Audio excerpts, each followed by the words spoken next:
My project is on Antarctic sea ice extent.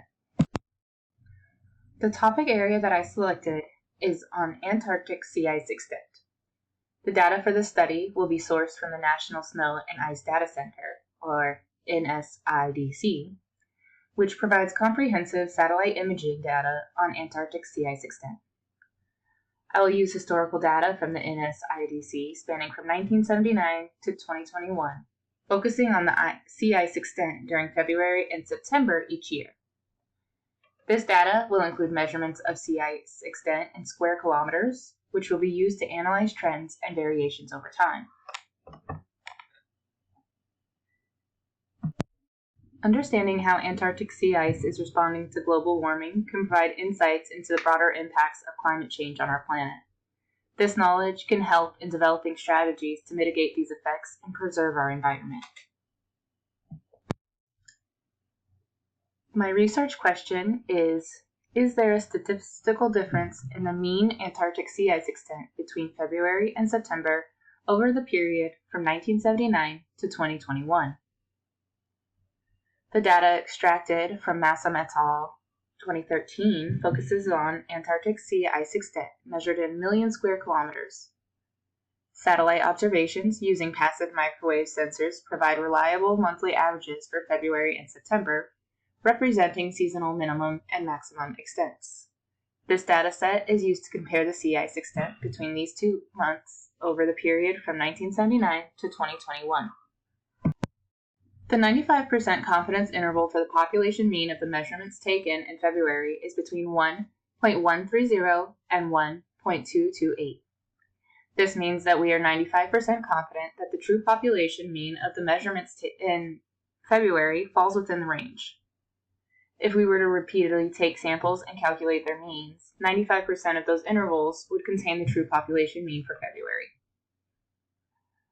The 95% confidence interval for the population mean of the measurements taken in September is between 7.104 and 7.205.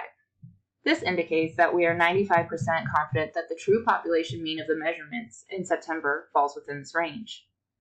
This interval suggests a higher mean compared to February. If we were to repeatedly sample, 95% of those intervals would include the true population mean for September. The 95% confidence intervals for the mean Antarctic sea ice extent in February and September show no overlap. The interval for February ranges from 1.130 to 1.228. The interval for September ranges from 7.104 to 7.205. Since the upper limit of the February interval is well below the lower limit of the September interval, these intervals do not overlap. This lack of overlap indicates a statistically significant difference in the mean Antarctic sea ice extent between February and September over the period from 1979 to 2021. This suggests a significant seasonal variation in the Antarctic sea ice extent, with February and September showing distinct mean values. The null hypothesis states there is no statistical difference in the mean Antarctic sea ice extent between February and September from 1979 to 2021. The alternative hypothesis states that there is a statistical difference in the mean Antarctic sea ice extent between February and September from 1979 to 2021. Based on the p-value of 0.00, which is less than the significance level, A equals 0.05, we reject the null hypothesis. This indicates that there is a statistically significant difference in the mean Antarctic sea ice extent between February and September.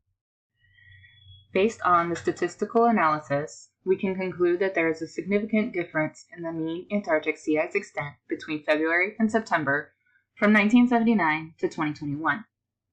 This finding suggests that the sea ice extent varies notably between these 2 months, reflecting the seasonal changes in Antarctic sea ice coverage.